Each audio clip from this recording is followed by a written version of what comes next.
Welcome, impactful parents. Today, we're going to be talking about working with your child's school team to get help and results for your child.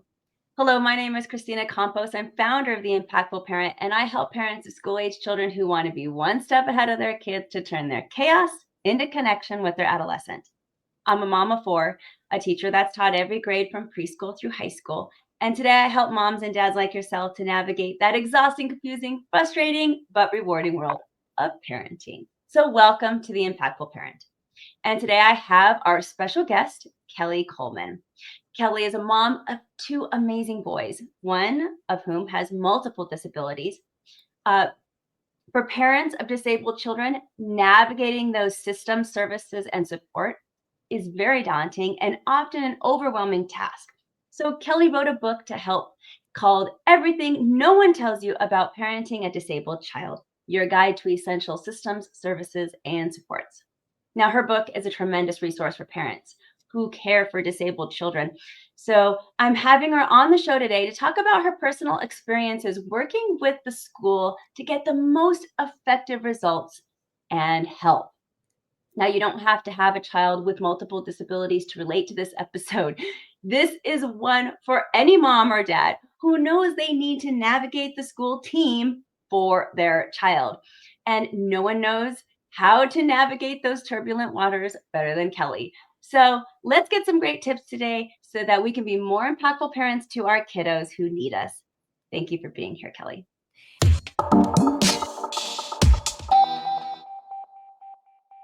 Thank you for having me. As I was thinking about our conversation, I was thinking about the word impactful when it comes to education. Parents can be so impactful. And at times when we just feel like we are trying to figure out which way is up, I think school can be a great entry point for us feeling like we can both be impactful and also surround ourselves with a team that allows us to step back and to be people. And it's a tricky balance, but it is doable. Oh, it is a tricky balance. And I mean, school systems, right? So I was an educator, so I love our school systems. But as a parent, I have had hit or miss experiences with my school team. My oldest son being very dyslexic and having kids with mental health issues, and just lots of different scenarios that I had to navigate school teams. Sometimes I feel like it was a godsend and just a miracle, and other times I I was frankly just disappointed. Disappointed in what was there for me and how that turned out. So I'm glad we're talking about this because any parent who needs to navigate those waters just want them to know they're not alone. Like they are so not alone. Oh my goodness. And the fact that the two of us are able to navigate this, we didn't just wake up one day being able to navigate. We learned this through years and years of experience. You have the added bonus of having been an educator for so long. I do. I'm coming at this not from that background. And yes, families are not alone in the challenges. We've had quite negative experiences.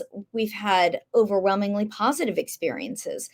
Um, expect the full range, especially when your child doesn't fall into the typical boxes and the straight ahead lane of this is how schools teach, this is how my kid's brain works. Cool, we are just going to run. There can be challenges with those kids as well. Most of our school challenges and frankly victories have come with our son who's 11 years old, who has multiple disabilities. He's in 5th grade right now and is thriving. But he's a kid that we're still uncertain in many ways how his neurology works. We're figuring out how he learns. He is a complex communicator. He spends his time at school split between a special education program and the general education program. So he has a lot going on, and we have had to learn as we go how to best serve him to be his best. What has been some of your biggest challenges going through this system? The biggest challenge of all has been people discounting my son's ability to learn, to participate, to communicate, and to just be a person in the world. Let me clarify that before you move on. You're saying that they just didn't think he could do it. Oh, Um, that is so sad. we've had the word incapable written on evaluations from therapists who have been working with him for a year. Mhm. Um, we've had people give us all these lists of things that our kid can't do, or he's not ready for that yet. Meanwhile, within 6 months, he's doing that and then more. My son's disabilities are visible. You can tell he's disabled by looking at him. Many folks have disabilities that you cannot see by just looking at them.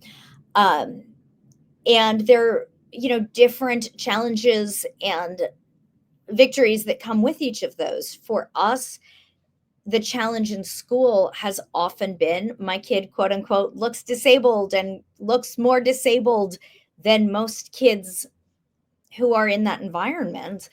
And it's very easy to write him off.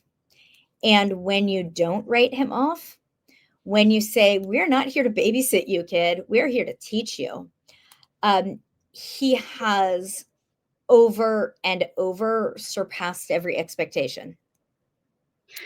That's awesome, but that he can do that. But how frustrating to navigate people's biases.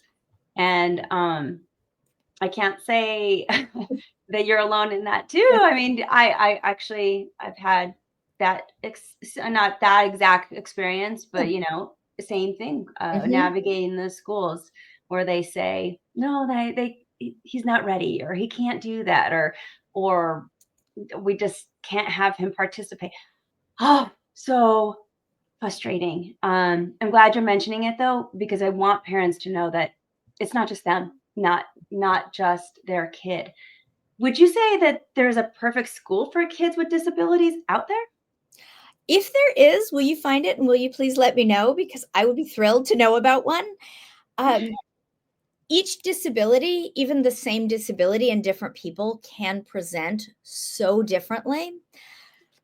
I have yet to see a perfect school that knows everything about how to do inclusion, how to do special education, how to best educate neurodiverse or intellectually disabled individuals. I have yet to find or to hear about a perfect school. I was looking for that perfect school for my son for years. And at first, I was very disappointed that it didn't exist, but we need to be real about finding the best option that is available to our child. Are we willing to drive an hour and a half in each direction to go to a school that seems great? For us, that wasn't the best option. Are we willing to look at private options? Are we willing to take a chance on a public school that we're hoping works, but we're not sure about? So Kelly, how do we pick this best school? Like those questions that you're answering, these are the things that we have to go through in order to figure out how to pick the the right school for our kid. Mhm. Choosing the school is often a matter of doing the best with the information we have. If you do not have the information to confidently make a decision about the school, then you need more information. And do your best to get practical and not emotional about it. Know what schools are physically exist and are available. For some people, there's not an option that works, and homeschool is absolutely the best option.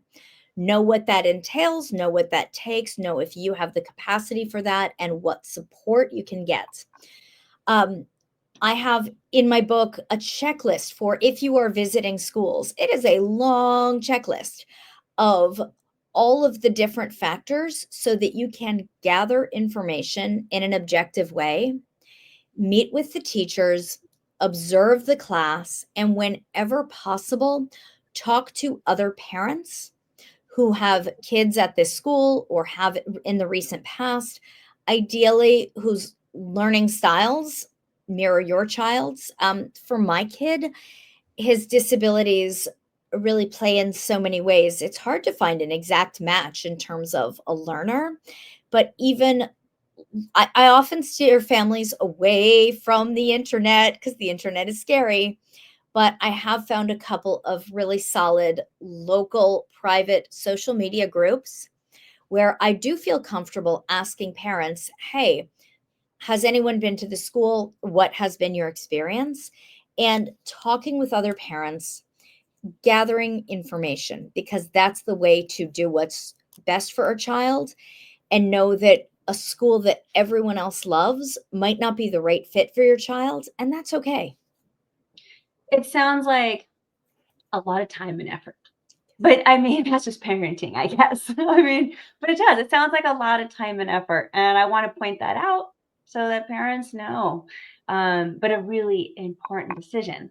Yes. And then let's say you find the school. How do you know that your child is being successful when we're not there all day long with them? And especially in your case, and in so many others with kids with multiple disabilities that can't communicate or speak the way, an average person might. Um, that's got to be more frustrating. So, how do you know if you're in the right spot? Yes. There's a lot of guessing and hoping of figuring out. You make a guess, you go for it. And from the very beginning, you establish communication with your child's teacher. I have one child who has always been able to tell me every detail of his school day.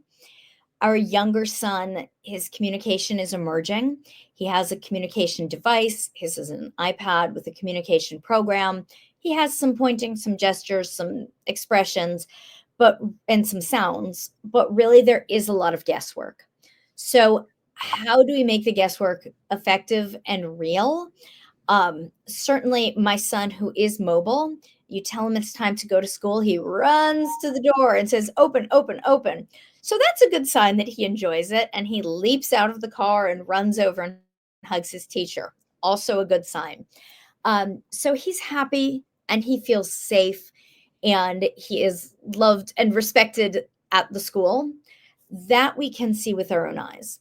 What we need to put in the extra effort for is the communication with the teacher, especially when our kids aren't able to communicate or aren't able to fully communicate. And first question is to the teacher, what is your preferred method of communication? Let them know you want to support them. You do not want to micromanage them. You are here to support them and to support your child's learning. You want to be in regular communication to be sure that you are understanding what's happening and you are best supporting them. They might say, talk to me at pickup or drop offs, schedule conferences whenever you want, text, email, phone call, lean into their preferred method of communication. If there is a language barrier of any sort, it's okay to ask them for emails that you can translate, text that you can translate, or even having a translation app open when you are communicating. They want you to communicate. If your child has an IEP, has a 504 plan, any goals that are written into that, those are a concrete way for you to track progress. But looking at, is your kid happy? Is your teacher willing to communicate with you? Are the school therapists, support providers communicating with you, answering your questions, able to tell you what's going on, allowing you to come and observe on occasion? The communication piece is everything because then you will know if there's a breakdown anywhere before the breakdown snowballs into something huge. I know parents are tired Yes. and it's a lot. Mhm. But as an educator, I can't tell you how important these communications are. That first interaction when they get a new teacher really is. And anywhere, all my four children, even the ones that seemingly that particular year may not have an issue that that's like pressing at the moment, I still go and make an appointment Mhm, with the teacher and let them know, hey, I want to let you know this is who I am. I'm here to support you as a parent. mhm. Here's how to contact me. I'm saying exactly what you're saying. How should I contact you? Um, I want to make sure that we're in open communication with each other. And that's even when my kid and I haven't any issues. Yes. Because as an educator, it is so nice to know the parents that care. Mhm, And I hate to say that, but there are many parents that don't.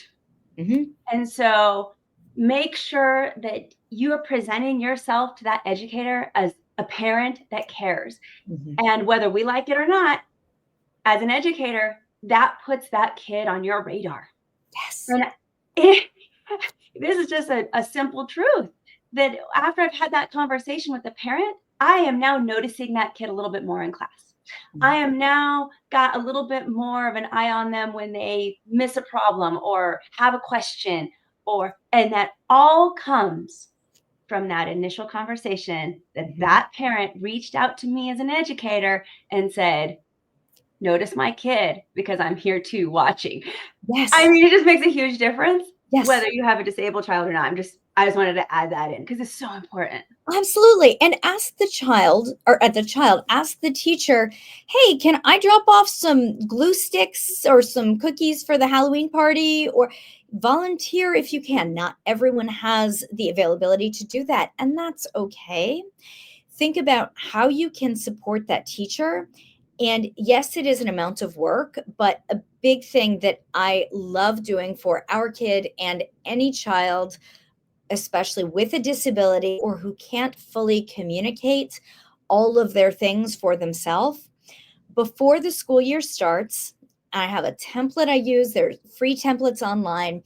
I do a school profile, has an adorable picture of my kid and his name and his grade. And one page, only one page, nobody has time for your 8-page report. One page of here are his strengths. Here's what he's working on. Here is what he loves. Here I is what motivates him. And here is what will not motivate him.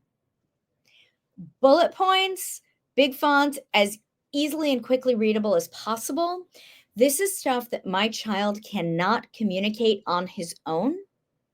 And even if he has a teacher or a service provider that he had last year, they might need a refresher. I'm not going to wait for them to ask what motivates my kid. I'm going to let them know in advance.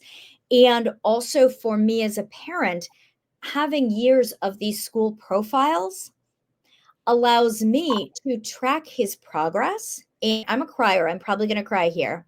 When I was making his profile page for entering 5th grade, I'm gonna cry. I had to change so much because the amount that he has progressed and developed in the last year was so far beyond not only what I had guessed, but what I had even realized.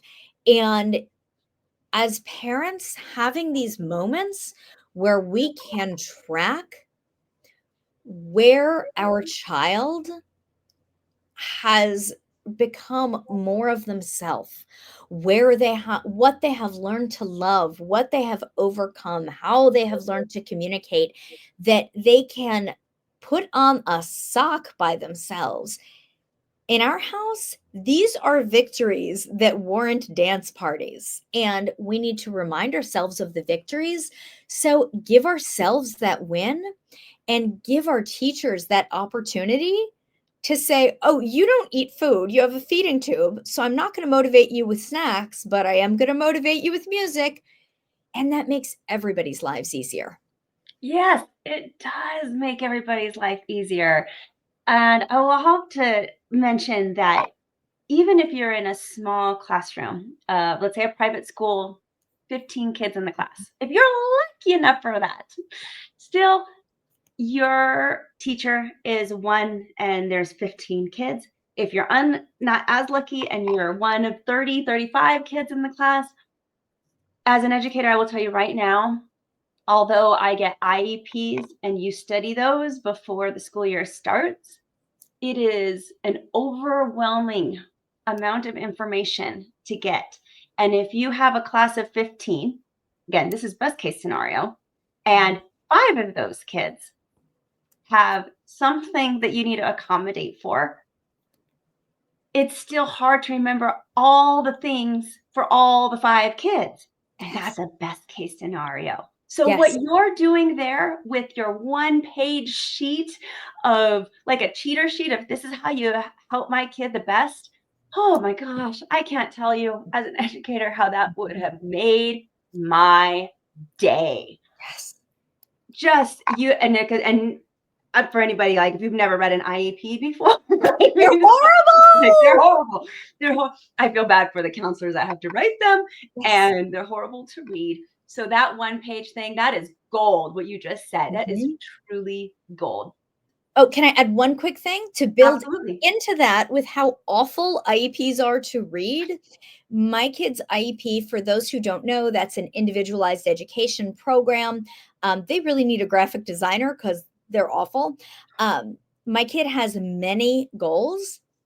I type up, sometimes it doesn't always fit onto one page, not even the incremental goals, but just the overall goals for the year.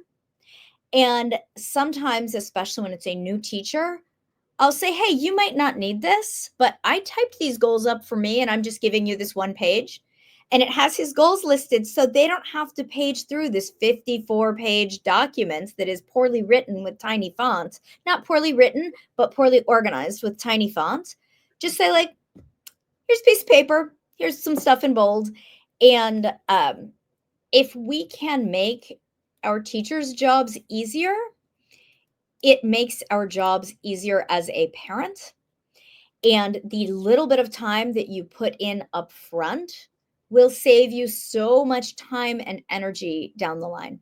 Now, what are the most important things that parents should share with the school when first, seeking support for your child's needs? So we've mentioned a few on that cheat sheet. You have goals.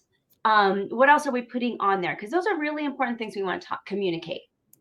Certainly, if your child has any medical needs, whether it is emergency medication in the nurse's office, or they can't have sugar, or any medical need, be sure that that is very clear and that you are able to support and explain any medical needs. Um, Many kids will have things that are challenging for them that the teacher might not know, and some kids mask it very well because they think that is what they need to do to fit in or make it work. If your child has a tough time with transitions, with new material or friends or teachers or classrooms or smells or any experience they might be having at school, I always go back to what either can your child not communicate for themselves or what will they not communicate for themselves. Again, many kids are experts at masking or at shutting down. We need to encourage these kids to be the fullest version of themselves and to feel safe and comfortable doing that. And we need to communicate with the teacher, you know what? I know my kid needs to STEM. I don't want you squashing that. That's him being his best. That's him listening to his body. We are good with that. Really being a partner and use this sheet of, hey, how can the teacher really be a part of this process and think about how to best bring them in. Now, as your child gets older, I want to add that there's a balance there with trying to get your child to learn to advocate for themselves if they can, Mhm, and still helping advocate for them kind of on the sidelines in the back. mhm, And you want them to grow into that, and at the same time you don't want a teacher to miss something. And as your child gets older, they learn to cope with their deficiencies more, and they learn to mask, like you said, some of those things that you want the teacher still to know. Like if they have trouble still, in my case, with reading, if they still have trouble reading, but they don't present themselves that way because their coping mechanisms now have had them Mhm, like, figure that out, that it's not really apparent right away. One of the ways that I did it when I was in the school with my really dyslexic son was, I let him advocate for himself, and we started the school year like that. And then and then that first conferences, or when I did that introduction, I made sure that I had my side. Like, hey, have you seen this in him yet, or did he mention this? And I still kind of in the background and making sure that the teacher is very, very informed and mhm. aware.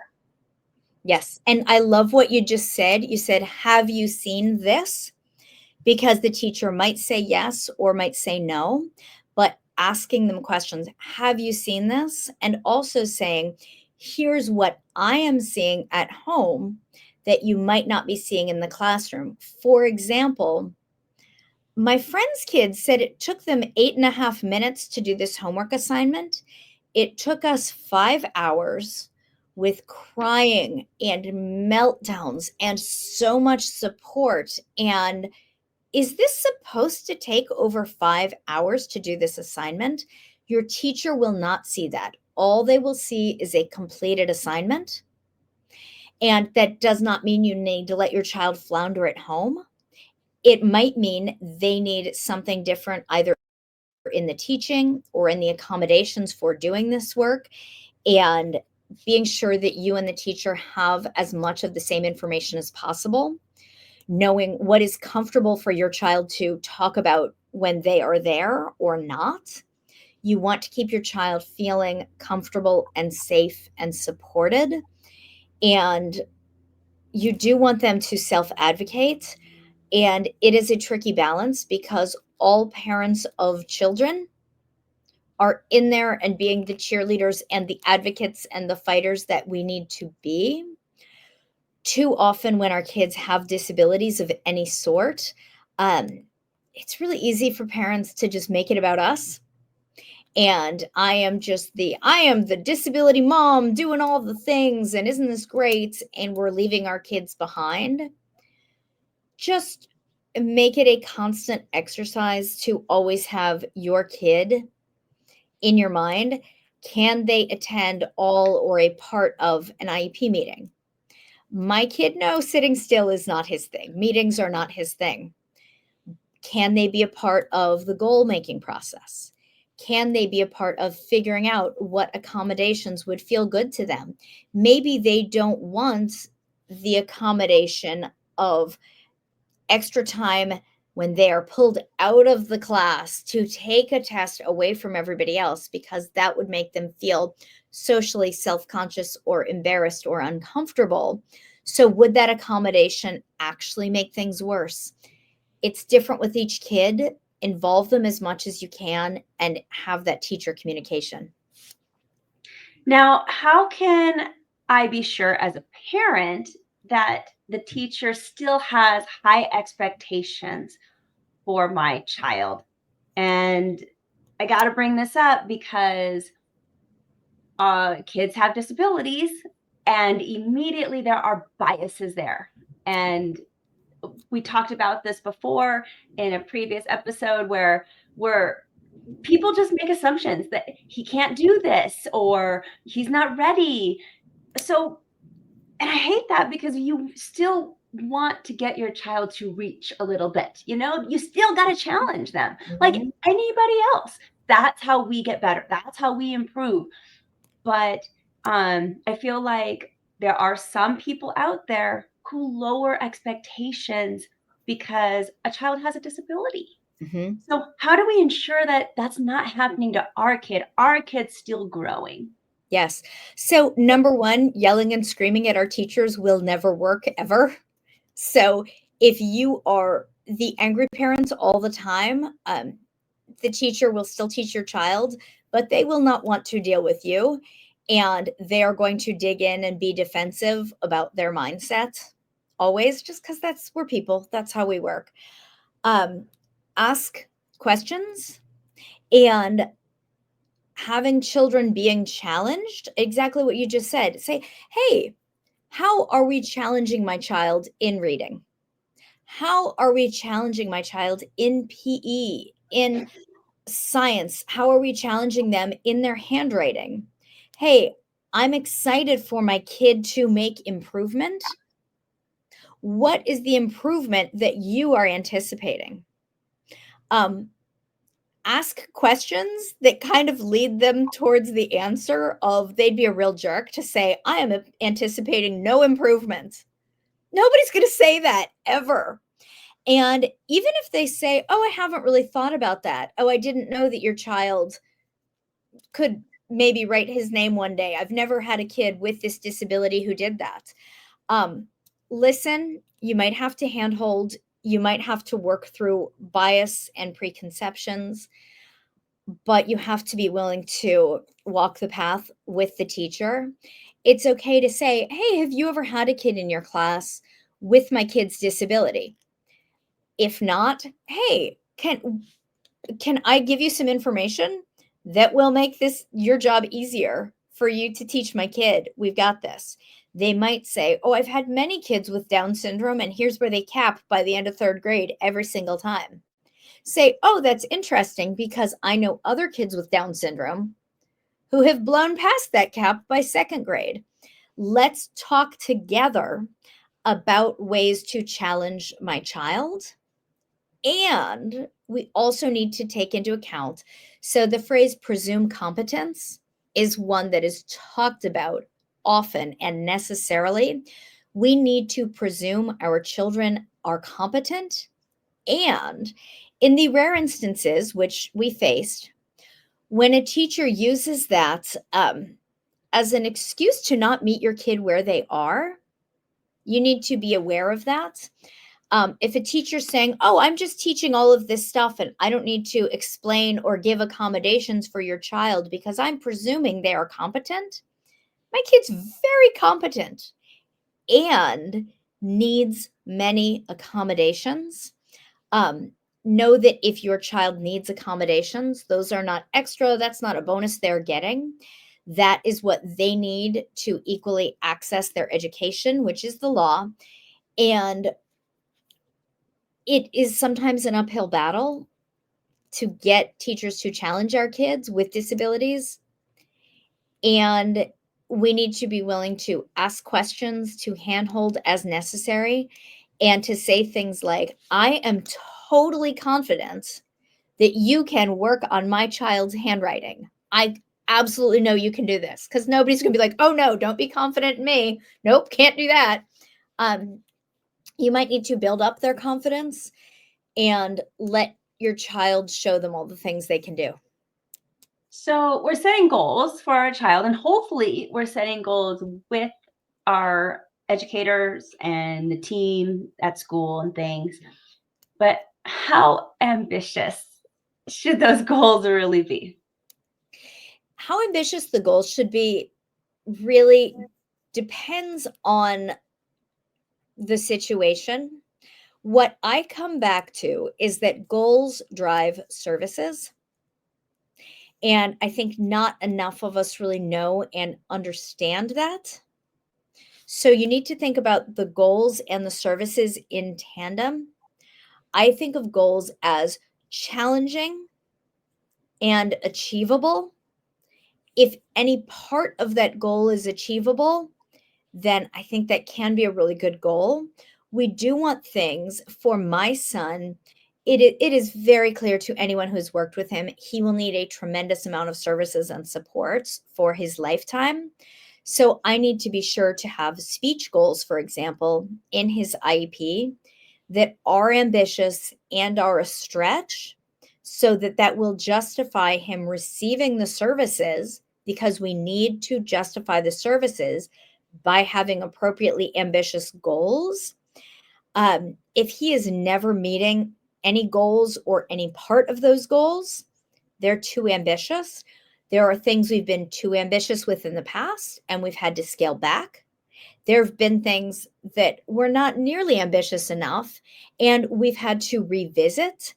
Know that we do our best with the goals and that we can revisit the goals at any point throughout the year, you can call an IEP, you can call an amendment IEP to change big things or small things within the goals. Obviously, that is a team discussion that you do with your team, and do your best with the goals and allow your kid the space to be challenged and to surprise you, because often they do.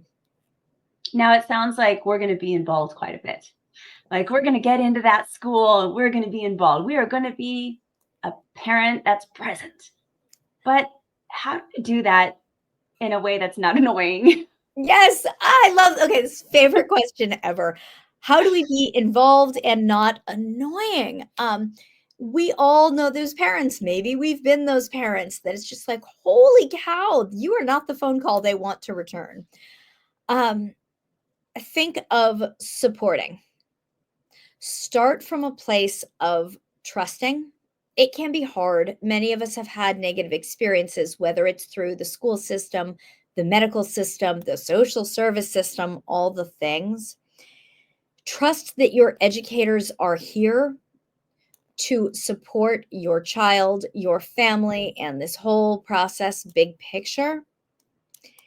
Again, ask your teacher how they want the communication to happen, and communicate frequently throughout the year. You don't want to be the parent who only shows up at an IEP meeting like and comes out swinging. They're like, "Whoa, who is this person?" Also, we can't micromanage, and I know from my own experience, it is hard to let go of a portion of your child's day. For me, I am able to step back from the micromanaging largely because of the trust and because we have a vision statement that we created for our son that we read at the beginning of every IEP meeting, that I write on my son's school profile, so that we are all in agreement on the future that we are working towards for my child.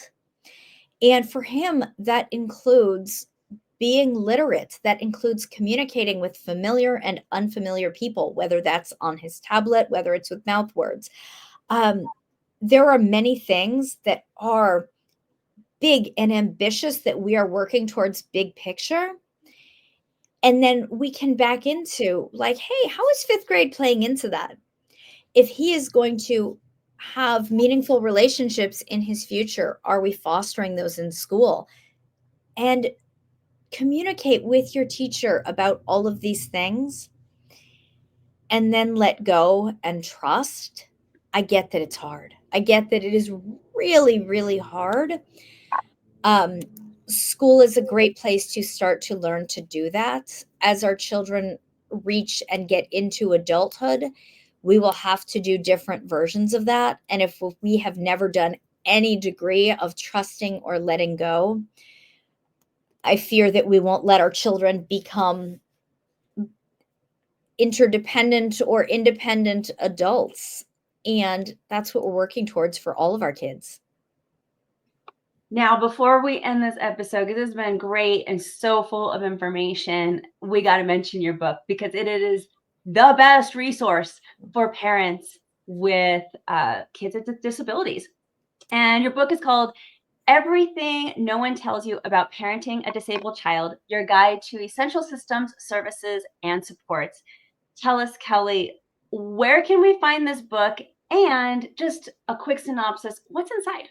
Yes. So the book is available at all the book places, Amazon, Target, Barnes and Noble, your local independent bookseller. And it's the guide that I desperately needed a decade ago when we started on this journey. It's the basics of IEPs in school, but also insurance, government benefits, future care plans, financial planning, disability rights and advocacy, what this looks like for you as a caregiver, working with your medical team and therapist. It's weirdly not boring, I swear, and has interviews with over 40 experts. It has templates, bullet points, questions to ask yourself so that you learn the basics and can build this journey for yourself way that works best for you, your family, and especially for your child. Thank you for everything, Kelly. Parents, go out there and grab this book. It is an amazing resource. You have to have it on your bookshelf. And send in any questions that you might have, as we love to interact with our audience and answer something that you might have. You might have a pressing question as you're listening to our episode right now. Email us at theimpactfulparent@gmail.com, and maybe we'll present it in the next episode because we would love to hear from you. I'm glad you decided to be here today. Begin your Impactful Parent journey by downloading the Impactful Parent app. The Impactful Parent app is free so that you can carry help, tips, and parenting resources right in your pocket. Discover answers to your parenting questions and download the app today. Go to your phone's app store and discover how you can step up your parenting game and become a more impactful parent. And remember that this episode is just a small part of what the Impactful Parent offers. Also available are online courses, parent support groups, coaching services, and of course, the Impactful Parent app. So find out more by going to theimpactfulparent.com. But until next time, you got this, parents. I'm just here to help.